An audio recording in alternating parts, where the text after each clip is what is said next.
पाढेपाठ केले नाहीत म्हणून ट्युशन शिक्षिकेचा राग अनावर, 8वीच्या विद्यार्थिनीला उलटण्याने दिले 40 फटके।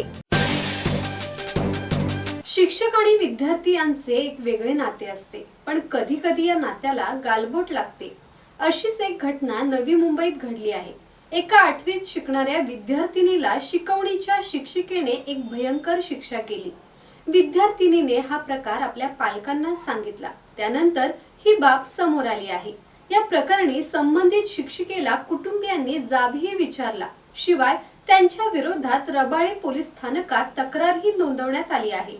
नवी मुंबईतल्या घरगुती शिकवणी घेणाऱ्या शिक्षिकेने विद्यार्थिनीला पाढे पाठ करण्यासाठी सांगितले होते, मात्र तिचे पाढे पाठ झाले नाहीत। त्यामुळे शिक्षिकेने या विद्यार्थिनीला शिक्षा केली। तिने थेट पलिथ्याने या मुलीला हातावर फटके मारले। जवळपास 40 फटके मारल्याचा आरोप विद्यार्थिनीच्या कुटुंबियांनी केला आहे। फटके इतके जबर होते की मुलीचा संपूर्ण हात सुजला आहे।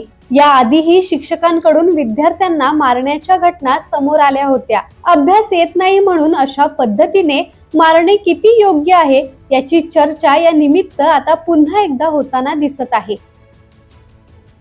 मनोज भिंगारडे, संवाद मराठी लाईव्ह, नवी मुंबई।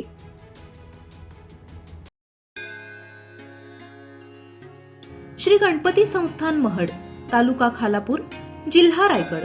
श्री वरद विनायकाच्या भक्तांसाठी भक्त निवासाची सोय, स्वच्छता आणि 24 तास गरम पाणी, सीसीटीव्हीची नजर।